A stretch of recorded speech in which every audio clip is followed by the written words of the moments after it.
Everybody has their own qualities of intimacy genius. They're unique to each of us. Stay tuned to this episode to learn how to discover your unique intimacy genius and to use these gifts to help you build and create more love in your life. If you've ever been disillusioned, disappointed, or discouraged in your search for love, and you know there has to be a better way to find the healthy, soul-filling love you've always longed for, then you've discovered the podcast for you. I know, as Ken's work personally has led me to find the love of my life. So here's your host of Deeper Dating, Ken Page. Hello, everybody, and welcome to the Deeper Dating Podcast. I'm Ken Page. I'm a psychotherapist and a coach, the author of the book Deeper Dating, and the host of this podcast. Today, I'm going to share with you how you can discover your own intimacy genius. This week and every week, I'll share the greatest tools I know to help you find love and keep it flourishing and heal your life in the process. Because the skills of dating are nothing more than the skills of love. And those are the greatest skills of all for a happy, rich life. And if you want to learn more about Deeper Dating, just go to deeperdatingpodcast.com. And if you sign up for my mailing list, you'll get free gifts and learn how to use these ideas to transform your own intimacy journey. And we've just created a new online platform for single people to meet. And you could just go to deeperdating.com to learn more about that. And when you go to Deeper Dating Podcast, you'll also get transcripts of every single episode, including this one. I also just want to say that everything I share is educational in nature. It's not medical or psychiatric advice or treatment. And if you're experiencing any serious symptoms, please do seek professional help. And finally, if you like what you're learning here, I would love it if you could subscribe and leave me a review. And thanks to everyone who's done that already. Okay, let's jump in. So I would say the heart and the soul of the biggest thing that I have learned in my entire intimacy journey and in my work with people who are seeking deeper intimacy in their lives is that the parts of ourselves that we're the most embarrassed by, ashamed of, don't know what to do with, are the places of our genius. These are places that I call parts of ourselves that I call core gifts. And they are where our deepest capacity for brilliance in intimacy lies. But they're challenging because they're qualities of genius. They're qualities where we feel things extra deeply, where we notice things extra closely, where we think in ways that are different and unique. These are the parts of us where we feel the most deeply, and in this world we are often shamed for those parts of ourselves. Because the places of our intimacy genius, and in this episode, I'm going to teach you how to name and discover yours, and how to learn how to honor them more deeply. And the changes that creates are gorgeous. That's about all I can say there, but of course I'll say a lot more about that. So we're given this cookie-cutter kind of sense of what intimacy is. You have to look a certain way to be attractive to people. You have to act a certain way to be attractive to people. You have to be this way with your masculinity, this way with your femininity, this way with your flirtation skills. All of this crap that could be interesting and could be useful in some ways, but is toxic when it steers us away from our authenticity, the real self that we are. Because if we try to be these other things that we're not, this is what's going to happen. People who see our weakness are going to prey on us. Or we'll just find the wrong people and then later have to kind of come out as who we are to them, which can be a very complicated thing. So what I would propose is that from your childhood, you have had qualities that have made you feel different, ways in which you felt too sensitive or too intense, too demanding or too different. Now, those places are the places where our beauty and genius lies.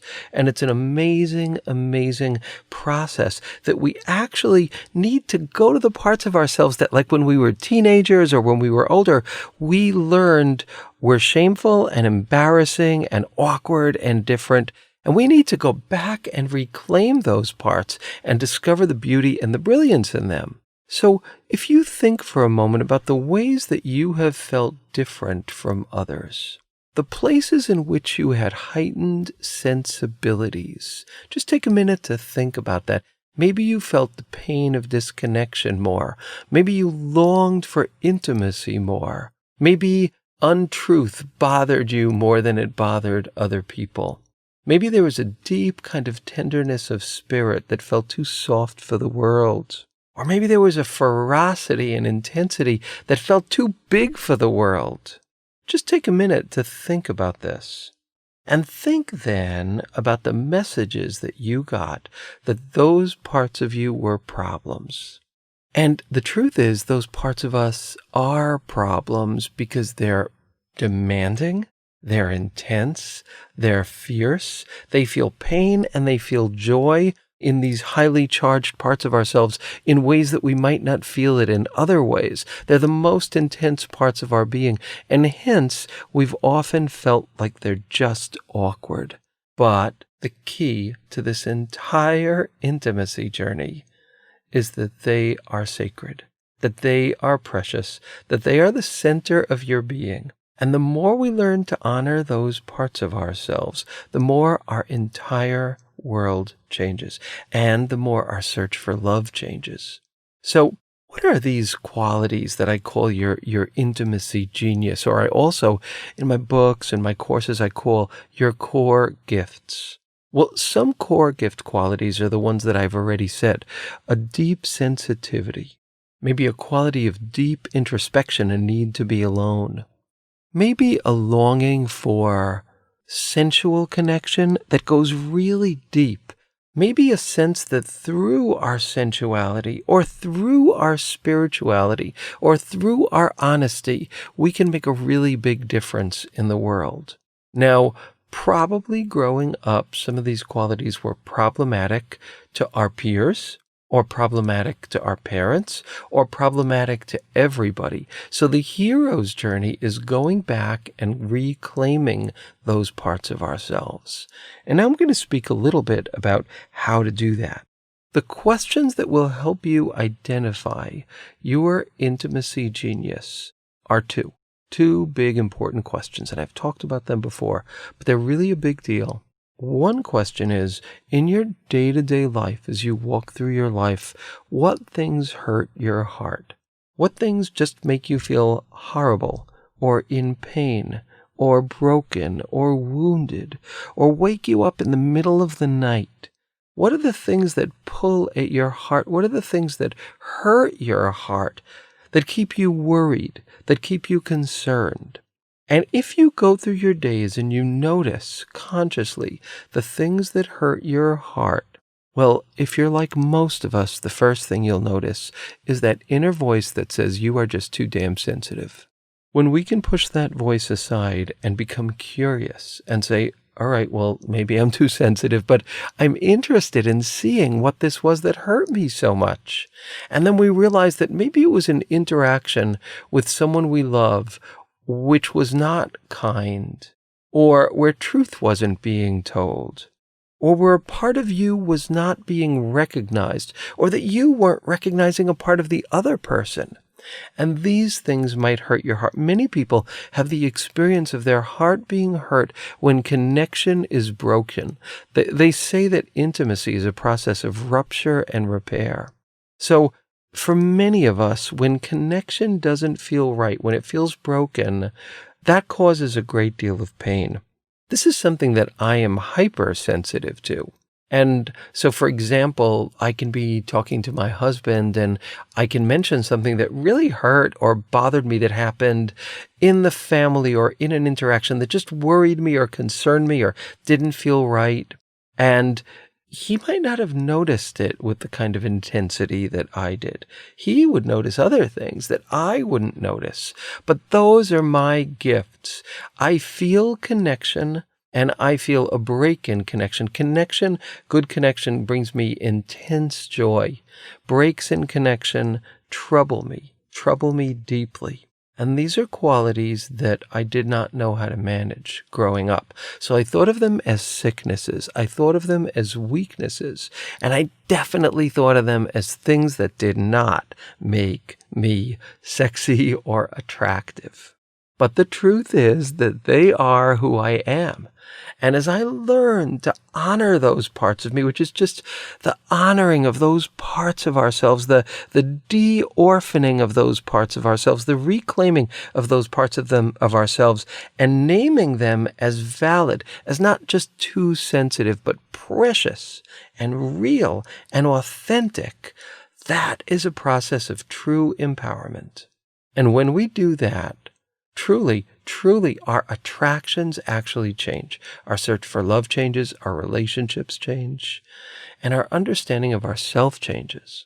The other question is, what inspires me? What things in my day-to-day life fill my heart? It may be that moment that you're reading the paper and it just feels like a break, just a break, and the sense of peace and expansion of not having to do anything, hand raised, fill your heart.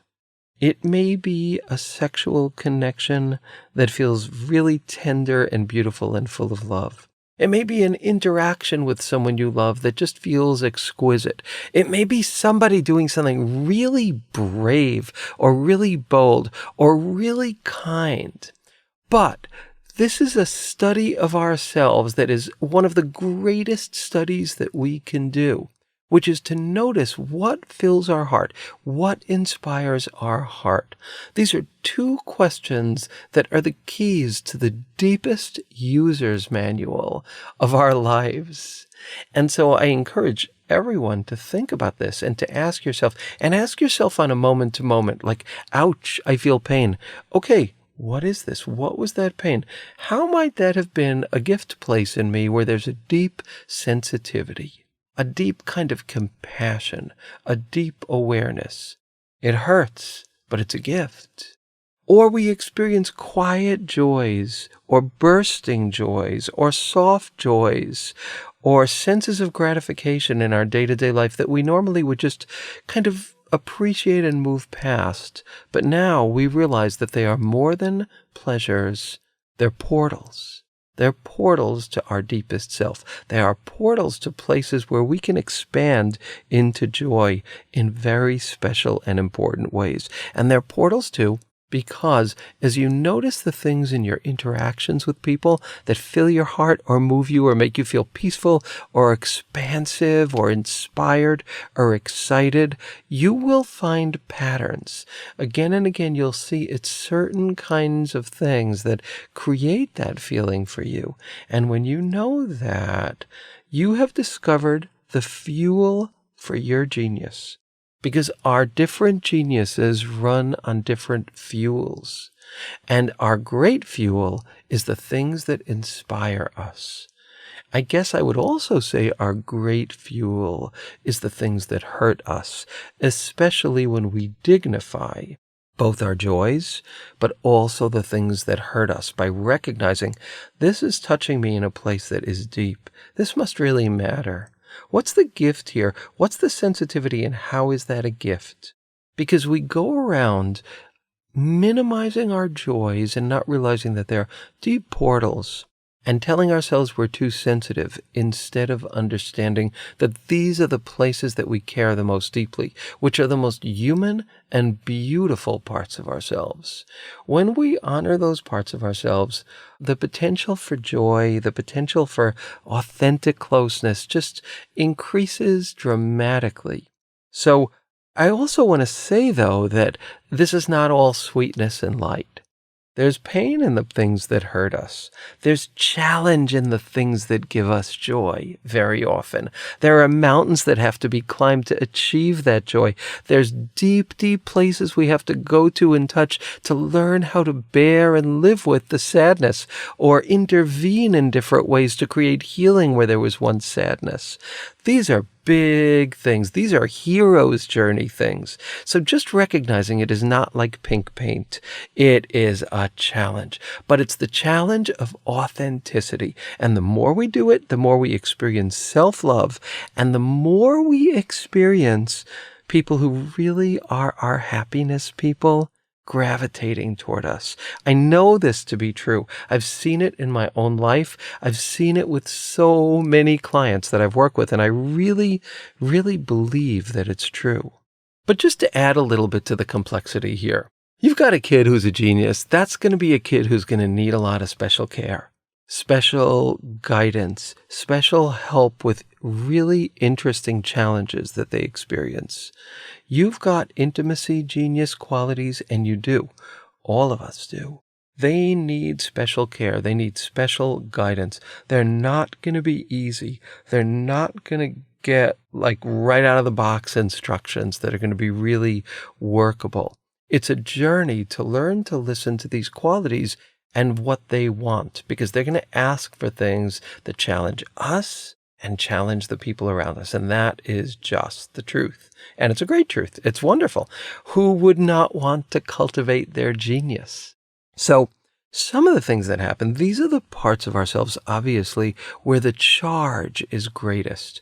These are parts of us that exist in our psyche, which are most highly charged, right? Because you experience most joy there and most pain there. So they're the most highly charged places. You want the joy, you fear the pain, and these things, whatever they are, they're meaning dense. Like nutrient dense, they're meaning dense, these parts of us. They have huge amounts of meaning. So, what does that mean?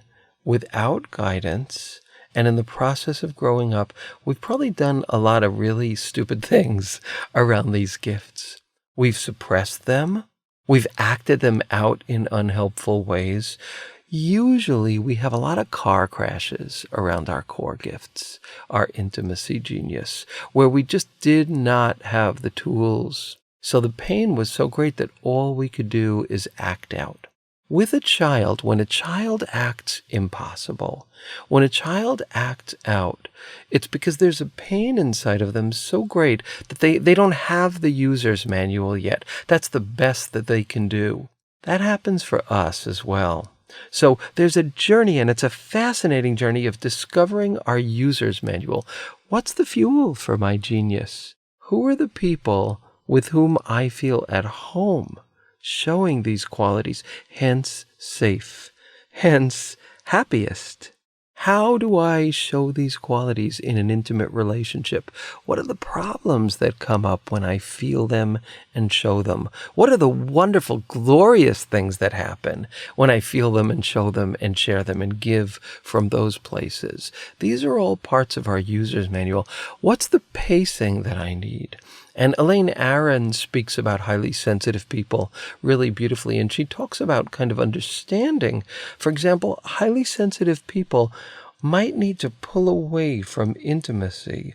I know I'm a highly sensitive person. I'm an HSP, as Dr. Aron calls it. And so I know that I need to pull away from intimacy so that I could breathe. And then when I come back richer and more connected. But I need to pull away. It's like a rocking motion, back and then forth. Now, God knows I did not know this for decades. And every time I felt the need to pull away, I shamed myself for it, and I experienced it as like a fear of intimacy. Oh, I can't do this love thing because I just feel myself pulling away. But no, I learned to discover that pulling away and giving myself space and grace did not mean that I would keep continually pulling away. It meant that I would come back with more of a full sense of self. Now, I need to do that more than a lot of people. This is not a cookie cutter kind of behavioral pattern, but it's my pattern. And part of my intimacy genius is how deeply I care in relationships, which causes a lot of issues and also a lot of beauty. So I want to offer everybody an exercise as we move toward closing of this episode. And that is to just take a couple days and a journal and note the things that hurt your heart. And I'm talking about big hurt, yes, but I'm also talking about micro hurts, micro tears, micro sadnesses, to notice the things that cause them, and then to think, what's the part of me being hurt? What is the part of me that is caring so much? Which is another way of saying the same thing. What is it in me that's being hurt? What in me that cares, is caring so much? How's that a part of who I am? And to really notice these things. And you will find that in these places where you care enough that you get hurt, that's your angel self. That's your most beautiful self. That's the holy self. That's the self that really can have wings. That's the self that has compassion, but it needs to be held with honor. These are tools that we're not taught, but they're the deeper, richer tools of authenticity. Other question is, again, to notice the ways in which your heart is filled. And you just write these things down. You take notes. Moments that you feel inspired, that you feel touched, that you feel a melty feeling, that you feel maybe like a prick of tears in your eyes, that you feel your heart swell, that you feel a sense of peace, a sense of intensified meaning, a sense of spaciousness, all of those wonderful feelings. Note them, and if you can, and this is a really fun thing to do, hold them a little bit longer and let them ripple through your beings, knowing that they are portals to the you that you are meant to be. But then also think, what is this that brought me so much joy? Like, what is it that inspired me like that? I'm going to put words on it. Oh, there was an act of kindness that was being done that just made me feel so good. Or someone really listened to me about something very tender. So what is that, this listening thing? Is that something that really, really matters to me? Is that something I've been in pain about because people can't do that? Is that something I try to give to other people because I know how much it hurts not to be listened to? And you will begin to notice the things that bring that joy for you. It might be creativity. It might be sensual expression. It could be so many different things. But notice those things and then think, all right, what's the quality in me here that is captured by this joy? What's the quality in me here that is being fueled by this experience that is bringing me joy? And as we do this, we come to know who we are. And these are rich, rich, complicated, beautiful lessons. And when we can share this stuff with the people who love us, our relationships deepen in incredible ways if there are people who are willing and capable of doing that richer, deeper form of connection, where it feels like they're holding our unique being with cupped hands, with spacious hands, with kind hands, with seeing hands. And those people are our gold. Thank you so much for listening to this episode, and I am excited to get your feedback in what happens when you do this exercise, what you notice, what you discover, what it reminds you of, what it brings back for you. And to share that, you can just go to deeperdatingpodcast.com and you can go click on Ask Ken, and you can leave me a message that actually describes that. And some of your messages I'm going to be sharing. So you can also tell me, can I use the recording, or do you prefer that I don't? Should I use your name? Should I not use your name? All of that is fine, and I always honor that. So thank you so much for listening. Have a wonderful week, and I'll see you on the next episode of the Deeper Dating Podcast. And that's it for today's episode of Deeper Dating. Be sure to go to deeperdatingpodcast.com, as Ken has a few more gifts for you. Then join us on the next episode.